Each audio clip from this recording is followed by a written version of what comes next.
जय श्री कृष्णा दोस्तों।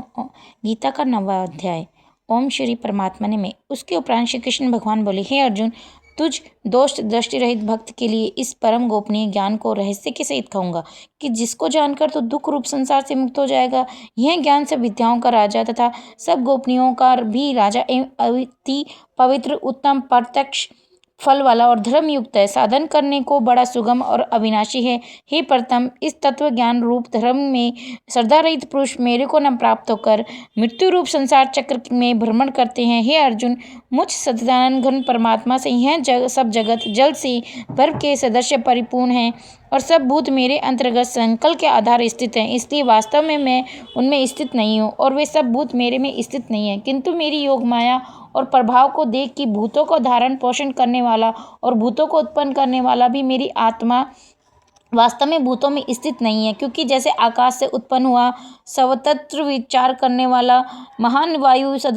सदा ही आकाश में स्थित है, वैसे ही मेरे संकल्प द्वारा उत्पत्ति वाले होने से संपूर्ण भूत मेरे में स्थित है, ऐसे जान। हे अर्जुन, कल्प के अंत में सब भूत मेरी प्रकृति को प्राप्त होते हैं, अर्थात प्रकृति में लय होते हैं, और कल्प के आदि में मैं उनको फिर रचता हूँ कि कैसे कि अपनी त्रिगुणमय माया को अंगीकार करके स्वभाव के वश से परतंत्र हुए इस संपूर्ण भूत समुदाय को बारंबार उनके कर्मों के अनुसार रचता हूँ। हे अर्जुन, उन कर्मों में आसक्ति रहित और उदासीन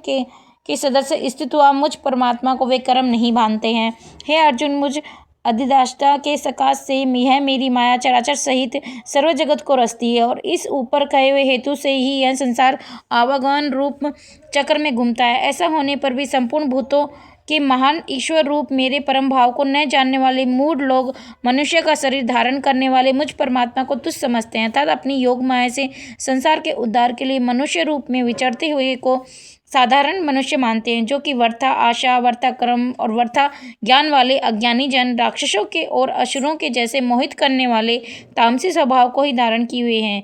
परंतु ही कुंती पुत्र, देवी प्रकृति के आश्रित हुए जो महात्मा जन है, वे तो मेरे को सब भूतों का सनातन कारण और नाश रहित अक्षर स्वरूप जानकर अनन्य मन से युक्त हुए निरंतर भजते हैं। दृढ़ निश्चय वाले भक्तजन निरंतर मेरे नाम और गुणों का कीर्तन करते हुए तथा मेरी प्राप्ति के लिए यत्न करते हुए मेरे को बारंबार प्रणाम करते हुए सदा मेरे ध्यान में युक्त हुए अनन्य भक्ति भाव से मुझे उपासते हैं। उनमें कोई तो मुझ विराट स्वरूप परमात्मा को ज्ञानी यज्ञ के द्वारा पूजन करते हुए एक तत्व भाव से, अर्थात जो कुछ सब वासुदेव ही है, इस भाव से उपासते हैं, और दूसरे पृथक भाव से अर्थात स्वामी सेवक भाव से, और कोई प्रकार से भी उपासते हैं। क्योंकि कर्तु अर्थात स्रोत क्रम में ही हूँ, यज्ञ अर्थात पंच महायज्ञादिक स्मार्त क्रम में हूँ, सौदा अर्थात पितरों के निमित्त दिया जाने वाला अन्न में हूँ, औषधि अर्थात सब वनस्पतियों में मैं हूँ, एवं मंत्र में हूँ, घृत में हूँ, अग्नि में हूँ, हवन में हूँ, हवन रूप क्रिया में भी हूँ। हे अर्जुन, मैं भी इस संपूर्ण जगत का धाता धारण अर्थात धारण पोषण करने वाला और एवं कर्मों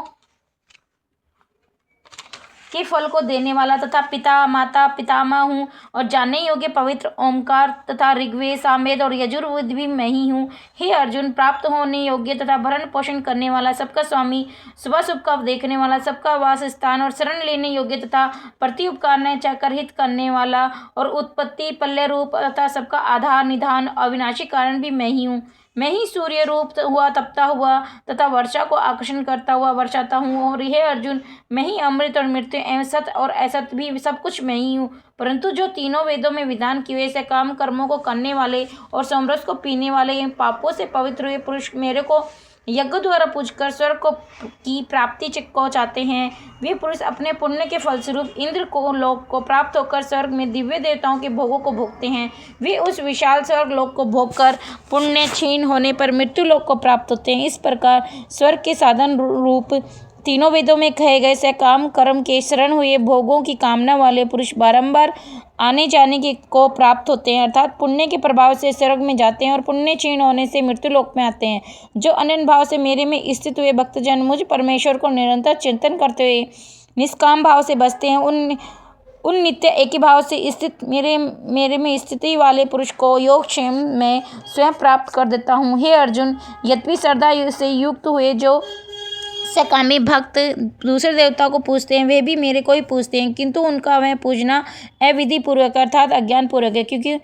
संपूर्ण यज्ञों का भोक्ता और स्वामी भी मैं ही हूँ, परंतु वे मुझ अधिज्ञ स्वरूप परमेश्वर को तत्व से नहीं जानते, इसी से गिरते हैं अर्थात जब पुनर्जन्म को प्राप्त होते हैं। कारण यह नियम है कि देवताओं को पूजने वाले देवताओं को प्राप्त होते हैं, पितरों को पूजने वाले पितरों को प्राप्त होते हैं, भूतों को पूजने वाले भूतों को प्राप्त होते हैं और मेरे भक्त मेरे को ही प्राप्त होते हैं, इसलिए मेरे भक्तों का पुनर्जन्म नहीं होता। हे अर्जुन, मेरे पूछने में सुगमता भी है कि पत्र, पुष्प, फल, जल इत्यादि जो कोई भक्त मेरे लिए प्रेम से अर्पण करता है, उस शुद्ध बुद्धि निष्काम प्रेमी भक्त का प्रेम पूर्वक अर्पण किया हुआ पत्र पुष्पादिक मैं सगुण रूप से प्रकट होकर प्रीति सहित खाता हूँ। इसलिए हे अर्जुन, तू जो कुछ कर्म करता है, जो कुछ खाता है, जो कुछ हवन करता है, वह जो कुछ दान देता है, जो कुछ स्वधर्माचरण रूप तप करता है, वह सब मेरे में अर्पण कर। इस प्रकार कर्मों को मेरे में अर्पण करने योग्य संन्यास योग से युक्त हुआ मन वाला तू शुभाशुभ फल स्वरूप